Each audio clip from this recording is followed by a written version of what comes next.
प्रणाम। हम किरण शर्मा, हम मंजू शर्मा अपना चैनल पर स्वागत करै छी। नमस्ते प्रणाम। जते दाई माय दीदी भाईजी चाचा भैया बउआ बुच्ची सुमी सबके प्रणाम करै छी। और हम दोनों देवरानी जेठानी जा रहल छी बहुत प्यारा सा बेटा विवाह गीत बनबो। सब दिन तो बेटी विवाह बनबे चली, आई बेटा विवाह गीत बनबो बहुत प्यारा सा बेटा विवाह गीत और अहाँ सब प्यार आशीर्वाद एकदम दिल खोल के देव और शेयर कर देव। अब बहुत प्यारा सा गीत है, अहाँ सब जरूर सुनबे, जरूर कमेंट करबे, नीक कमेंट में बात लिखबे, तहिना अहाँ सब प्यारे आशीर्वाद देते रहबे त हम सबके मन लगत रहते, गीत गबैत रहबे, सांस चलत रहे तो गीत गबैत रहे। और अहाँ सब भूलबे नहीं तो हमहू सब नहीं भूलबे। जब अहाँ सब भूल जाए छी तो हम सब तो झूल जाए छी, लेकिन एहन नहीं करू अहाँ सब जे अहाँ सब हमरा सबके भूल। इनका तो घरे बैस के रहे छै त कनिका नीक लगे छै, हम तो बाहर से एली अखन तो वीडियो बनाबै छी।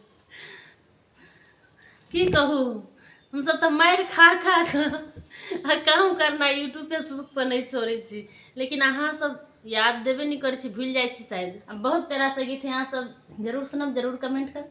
बाबा ना चलन बनारस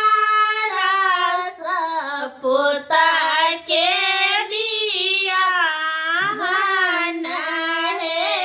बाबा ना चलन बनारस पोता के बियाहन हे। या हे चारू भार मेघा बगर करे दादी माना व्याकुल हे। या हे चारू भार मेघा बगर करे दादी माना व्याकुल हे। या हे कोना का पोता बियाहबा मेघा बगर करे। या हे कोना का पोता बियाहबा